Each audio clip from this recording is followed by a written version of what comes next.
ये मंदिर कहां से बना है?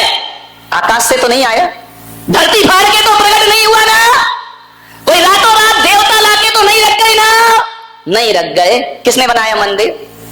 बोलिए, मंदिर किसने बनाया? अतुल सेठ बता जरा। समाज ने बनाया ना। मंदिर समाज बनाती है, पैसा इकट्ठा करती है, आस्थाएं रखती है। आप एक बात बताइए, जब मंदिर समाज मिलकर के बनाती है तो पूजा कौन करेगा? उसकी पूजा करना भी समाज का फर्ज हुआ करता है, दायित्व हुआ करता है। आपने मंदिर बनाया है, आपको पूजा करना चाहिए, आपको पाठ करना चाहिए। विचार करिए, आपके पास मंदिर की पोटले पर बैठकर बकवास करने का टाइम है, लेकिन भगवान की पूजा करने का टाइम नहीं है आपके पास। धर्मशालाओं में बैठकर पंचायत लगाने का टाइम है समाज को, लेकिन रात के समय स्वाध्याय और आरती करने का समय आपके पास। कैसे जिएगी ये समाज? कैसे चलेगी ये समाज? आज श्वेतांबर समाज का मैं एहसान मानता हूं। आज श्वेतांबर समाज ने जो किया है, आज मुंबई की सड़कों पर देखो, सुबह 6 बजे 400, 500, 1000 बच्चे धोती दुपट्टे पहनकर जिनालय में जाते हुए दिखाई दे जाएंगे। ये दिगंबर समाज के नहीं। दिगंबर समाज तो बड़ी आदर्श समाज समझती है अपने आप को, उसके बच्चों को धोती पहनने में शर्म लगा करती है, ध्यान रखिए। लेकिन श्वेतांबर समाज, आज पुणे चले जाओ, मुंबई चले जाओ, देखना सड़कों पर हजारों छोटे छोटे बाल गोपाल जिनेंद्र भगवान की वंदना करने घर से धोती दुपट्टा पहन करके जाते हैं, वो भगवान की पूजा पाठ किया। सीखो इनसे। आज श्वेतांबर समाज का उपकार है कि आज दुनिया के किसी भी कोने में आप चले जाओ, जैन फूड के नाम से आपको भोजन प्राप्त हो जाएगा। आप जैन फूड कह दीजिए, आज होटलों में लिखा जाता है जैन फूड यहां मिला करता है। ये जैन भोजन, दिगंबरों ने कुछ नहीं किया इसमें, श्वेतांबरों का पुरुषार्थ है। मैं उस समाज को बहुत बहुत आशीर्वाद और धन्यवाद प्रदान किया करता हूं, जिसने विदेशों में भी जैनों की पहचान बनाकर रखी है। मान्यवर पूजा नहीं करते, बूढ़े हो गए, बुजुर्ग हो गए, अरे तुम्हारे मंदिर तो अभिषेक बालों से भरे रहना चाहिए, पैर रखने की जगह नहीं मिलना चाहिए। मेरे भाई, बहुत खूबसूरत मंदिर बना देने से, बहुत सुंदर मूर्ति लाके रख देने से मंदिरों में अतिशय पैदा नहीं होता, बल्कि एक बात ध्यान रखना, जिन मंदिरों में भक्तों की भीड़ लगी रहती है, उन प्रतिमाओं में चमत्कार और अतिशय अपने आप प्रकट हो जाया करता। चमत्कार नमस्कार से प्रकट होता है, महंगी महंगी बोलियां लेने से चमत्कार प्रकट नहीं हुआ करता है। मान्यवर, कौन संभालेगा हमारी समाज के आदर्श चरित्र को? आज मुनि लोग नियम देते हैं तो लोग आहार देना बंद कर देते हैं। महाराज नियम नहीं देते, महाराज ये त्याग नहीं करा दे, महाराज वो त्याग नहीं करा दे।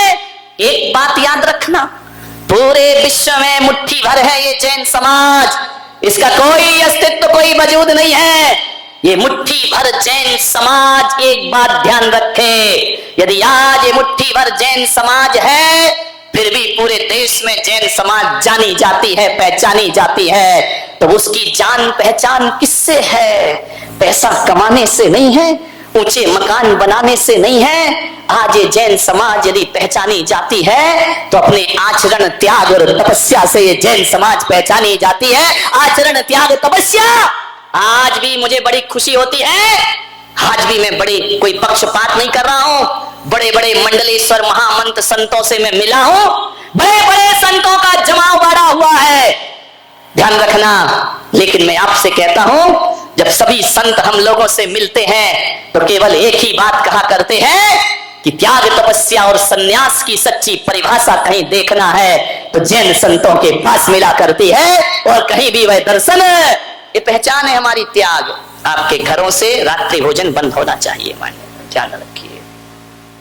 कैसे फैशन में डूब रहे हैं हम, कैसी आधुनिकता में डूब रहे हैं, शादी विवाह में जमकर रात्रि भोज हो रहा है। ध्यान रखिए, नाम के लिए दिन में शादी करते हो, भोजन तो रात में ही हुआ करता है। ध्यान रखिए मान्यवर, ये परंपराओं पे रोक लगे, नहीं तो हमारा धर्म ज्यादा दिन जिंदा नहीं रह सकता है।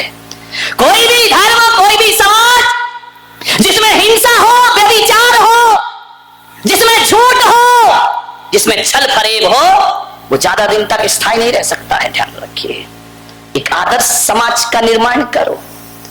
कैसे अपना अस्तित्व बचाएंगे हम यदि हम अपने चरित्र खो देंगे? आपसे श्रावक का 1% चरित्र निभता नहीं है, मुनियों के चरित्र पे प्रश्न चिन्ह लगाया करते हो। एक बात याद रखना, जैन समाज से मैं कहने जा रहा हूं, भगवान महावीर के मोक्ष जाने के बाद 90% मुनियों का चरित्र हमने पाल रखा है। ध्यान रखिए, 10% स्खलन हो सकता है। कलयुग है, पंचम काल है, सहननहीन है। 10% मैं अपने द्वेष स्वीकार करता हूं कि आज के इस युग के मुनियों में 10% चारित्र में स्खलन होगा, लेकिन 90% चरित्र आज भी दिगंबर मुनि पाला करता है। आज भी जैन मुनि 90% चरित्र पालते हैं। अब मैं तुमसे पूछता हूं, क्या तुम्हारा 90% श्रावकाचार है? बताइए, मैं आपसे पूछने जा रहा हूं। साधु तो आज भी, महावीर एक टाइम भोजन, हम भी एक टाइम भोजन करते हैं। महावीर ने केसलौंच कहा, हम भी केसलौंच किया करते हैं। महावीर ने पद विहार किया, हम भी पद विहार करते हैं। महावीर ने कहा खड़े खड़े खाना, हम खड़े खड़े भोजन करते हैं। आज भी 90% चरित्र महावीर का हम जीते हैं। तुम्हारे पास तो 1% भी चरित्र नहीं बचा मेरे भाई। ना तुम रात में भोजन छोड़ पाए, ना तुम झूठ बोलना छोड़ पाए, ना तुम दगाबाजी छोड़ पाए, ना प्रपंच छोड़ पाए। क्या है आपके जीवन में बताइए? को उठाकर इस गद्दी पर रख दिया जाए तो एक आदमी भी साधु को आहार देने के योग्य नहीं हुआ करता है। ध्यान रखिए, एक भी श्रावक नहीं है जो मुनि को आहार दे सके मेरे भाई। कौन सा चरित्र बचाया है तुमने? कह सकते हो कि 90% श्रावकाचार हमारे अंदर है? ना अभिषेक करते, ना पूजन करते, ना धर्म ध्यान करते। हाँ, पंचायतें ज्यादा होती हैं दुनिया भर की। चीटा कसी, उसने ऐसा किया, उसने वैसा किया, उसका ये हो गया, उसका वो हो गया। इससे समाज चलेगा? आदर्श स्थापित करो भाई। आपसे मेरा निवेदन है, सोचना है आपको, विचार करना है। बड़ी विनम्रता से मैं आग्रह कर रहा हूं आपसे, एक स्वस्थ समाज का निर्माण करिए। स्वस्थ समाज चरित्र और आचरण से स्थापित हुआ करता है। अहिंसा और अपरिग्रहवाद कहां है हमारे पास? यदि मैं एक एक श्रावक का चरित्र देखने लगूं ना, तो ये समझना कि मुझे उपास ही करना पड़ेंगे, आहार तो मिलने वाले हैं नहीं है। ध्यान रखना, सबके चरित्र खराब हो गए। किसकी आत्मा पवित्र है? कोई मसाला खाता है, कोई शराब पिया करता है। आज की समाज दोहरा जीवन जी रही है, मंदिर में पानी छान कर बाहर शराब पी रही है। आज की समाज दोहरा जीवन जी रही है। ध्यान रखना, कैसे धर्म चलेगा ये? मान्यवर, मुझे दुख होता है इस बात का कि आज हम संतों को जैनों के बीच में बैठकर ये कहना पड़ता है कि पानी छान कर पियो, रात में मत खाओ। आज अहिंसक समाज में शाकाहार का प्रवचन करना पड़ता है। ये हम संतों की सबसे बड़ी बदकिस्मती हुआ करती है। ध्यान रखना, हमें जैनों को कहना पड़ रहा है कि अंडे मत खाइए, हमें जैनों को कहना पड़ रहा है कि शराब मत पीजिए। ध्यान रखना, इससे ज्यादा बदकिस्मती क्या होगी हमारी? एक दूसरी कौम को समझाऊं तो बात समझ में आती है। एक समय वह आदर्श था इस जैन समाज का कि अदालत में यदि किसी जैन ने गवाही दे दी तो वो आदर्श हमारे बुजुर्गों ने स्थापित किया था, फिर किसी और गवाह की जरूरत नहीं पड़ा करती थी। एक जैन ने कह दिया, इसका मतलब कोई सबूत ढूंढने की जरूरत नहीं है। लेकिन आज ये है, आज जैन यदि गवाही दे दे तो 1000 सबूत मांगती है अदालत हमसे। ध्यान रखिए, ये चरित्र हमने बिगाड़ लिया है अपना। सोचना है आपको, क्या आज आपके घर ऐसे हैं कि मुनि कभी भी आकर आपके यहाँ आहार ले ले? अरे आहार लगाने के लिए मीटिंगें होती हैं कि आज का चौका तुम लगा लेना, कल का चौका हमारे यहाँ तो नहीं लग सकता। बोले क्यों? थोड़ा डिस्टर्ब है, थोड़ी दिक्कत है, हमारे यहाँ चौका नहीं लग सकता। बोले क्यों? अड़चन है हमारे यहाँ चौका नहीं लग सकता है, दादाजी बाहर गए। ये स्थिति है। पहले के मुनि जो होते थे ना, किसी भी जैन श्रावक के घर जाके खड़े हो जाएं तो श्रावक पड़गा के उन्हें आहार प्रदान कर दिया। ये खान पान बदल गया हमारा। मान्यवर, बातें बुरी लग रही होंगी, चुभ रही होंगी, लेकिन चुभना चाहिए। मैं माफी नहीं मांगूंगा। ध्यान रखना कि तुम सोचो तुम्हें बुरा लग रहा है तो मैं बोलूं कि मुझे माफ कर दो, बिल्कुल नहीं। तुमको बुरा लगना चाहिए, और इतना बुरा लगना चाहिए, इतना बुरा लगना चाहिए कि अपने आप तुम्हारा जीवन परिवर्तित हो जाए और तुम अपने आप को बदलने के लिए तैयार हो जाओ। ध्यान रखिए, आज जैन है, ये बच्चे घूमते हैं, ये छोरे घूमने जाते हैं, पर्यटक स्थलों पे जाते हैं, वेज नॉन वेज दोनों का एक ही होटल है, वहां पर वेज खा लिया करते हैं। मेरे महावीर तो कहते हैं कि नॉन वेज होटल का यदि तुमने पानी भी पी लिया तो तुम्हें मांसाहार का पाप लगा करता है, मांसाहार का पाप के अपराधी आप हो जाते हैं। हम तो ऐसे लोगों का छुला हुआ पानी भी पीना पसंद नहीं किया करते। आप अपने बच्चे को ये नियम नहीं दे सकते हो कि बेटा प्यासा रह जाना, लेकिन कभी भी मांसाहारी होटल का पानी भी पीने का प्रयास मत करना अपनी जिंदगी में, ध्यान रखिए। मुंबई में मैं गया, ऐसे ऐसे परिवार हैं, ऐसे ऐसे घर हैं जहां बाप बेटे मिलकर शराब पी रहे हैं, जैन समाज के लोग। वह आके मंदिरों में समाजों में माला और तिलक धारण करते हैं, ध्यान रखिए। मान्यवर चरित्र बदलिए अपना, व्यवहार बदलिए अपना, वरना ये समाज पतन की ओर चला जाएगा, ध्यान रखिए।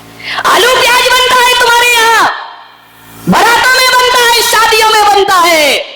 नहीं मेरे भाई, ये संस्कृति तुमने आज ना बचाई तो आने वाले मुनि अकेले क्या करेंगे, वो कितना संभालेंगे। मुनि केवल उपदेश कर सकता है, सावक को उसका पालन करना चाहिए, तब जाकर 18,000 वर्ष तक ये जैन धर्म जिंदा रहेगा, ध्यान रखिए। मान्यवर क्या कर रहे हैं हम लोग, विचार करिए।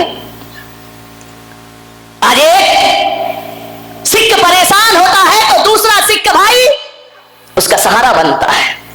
आज जैन परेशान है तो जैन सहारा बने, इसकी कोई गारंटी नहीं हुआ करती है। मान्यवर आप जैनों को रोजगार क्यों नहीं दिलाते हैं, अपने यहां सर्विस में क्यों नहीं रखते हैं, जैनों को बढ़ावा क्यों नहीं। छोटी सी समाज है, तुम्हें तो सरकार से भी कुछ मिलने वाला नहीं है, तुम्हारे दम पे तो सरकार भी नहीं बना करती है। लेकिन मेरा आपसे निवेदन है, इस समाज को यदि आदर्श समाज बनाना है तो जरूरतमंद जैनों को नौकरी दिलाने का संकल्प उठाइए अपने जीवन में। इस समाज को यदि आगे बढ़ाना है, जैन के व्यापार को आगे बढ़ाए, एक दूसरे के काम आए। समाज सेवी बालक बालिकाओं को प्रोत्साहन देना चाहिए, उनकी पीठ थपथपाना चाहिए, लेकिन नहीं होता है। मान्यवर ये प्रवचन आप ये मत समझना कि मैं केवल जैन समाज के लिए कर रहा हूं। मैं कह रहा हूं ब्राह्मण समाज ब्राह्मणों का उद्धार करे, माहेश्वरी का उद्धार करे, जैन समाज का उद्धार करे, मुसलमान का उद्धार करे। यदि हर कौम अपनी अपनी कौम को मजबूत बनाने में जुट गई, यदि देश की सभी कौमें मजबूत हो जाएंगी, मेरा भारत अपने आप मजबूत बनकर के खड़ा हो जाएगा, अपने आप मजबूत। मैं नहीं कह रहा हूं कि हिंदू मुसलमान की सहायता करे, मैं नहीं कह रहा हूं कि मुसलमान हिंदू की सहायता करे, पर हर कौम अपने अपने भाइयों की सहायता तो कर सकती है ना। इतना तो हम अपने जीवन में कुछ कर सकते हैं ना। जैनों में झगड़े चल रहे हैं, आज जैन के पास बैठ जाओ तो 2-4 बातें होती है और कुछ नहीं होती है ज्यादा।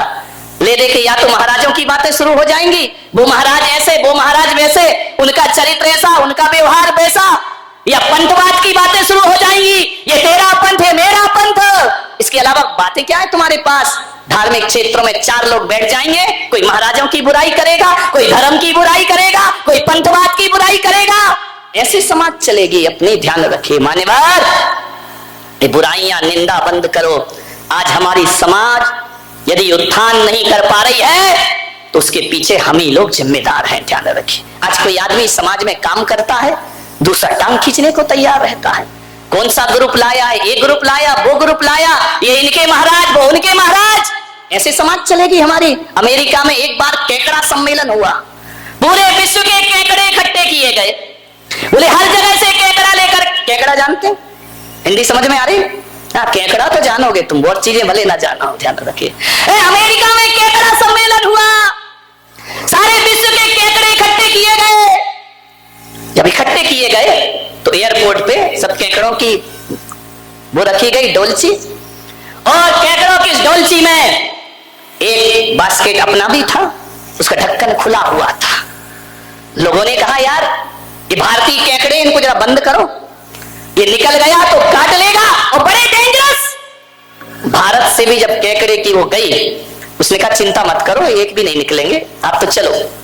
फ्लाइट में रखे गए केकड़े, लोगों को बड़ा आश्चर्य हुआ, उन्होंने कहा यार बंद कर लो, तुम्हारा बिगड़ता है। बोले चिंता मत करो, हिंदुस्तानी केकड़े हैं, एक भी बाहर नहीं जाएगा। बोले एक भी बाहर नहीं जाएगा? बोले बिल्कुल नहीं जाएगा, टेंशन मत लो। तो बोले क्यों? बोले इसलिए कि हिंदुस्तानी केकड़ों की आदत है, जब एक केकड़ा ऊपर चढ़ता है तो दूसरा केकड़ा टांग पकड़ के नीचे खींच दिया करता है, और जब वो खींचता है तो एक भी केकड़ा बाहर नहीं जा सकता है। ध्यान रखिए आप, ये दशा है हमारे देश में समाज की। एक काम करता है, दूसरा टांग खींचने को। ओलंपिक गेम हुए अभी दुनिया में, मेरे से कहा कि भारत को गोल्ड मेडल नहीं मिला, मिल सकता है। मैंने कहा एक गेम और शामिल कर लो तो हर बार भारत लेकर के आएगा। 2 खेल शामिल कर लीजिए ओलंपिक गेम में, भारत ही गोल्ड मेडल लेगा। बोले कौन से 2 खेल? एक तो मैंने कहा कुर्सी दौड़,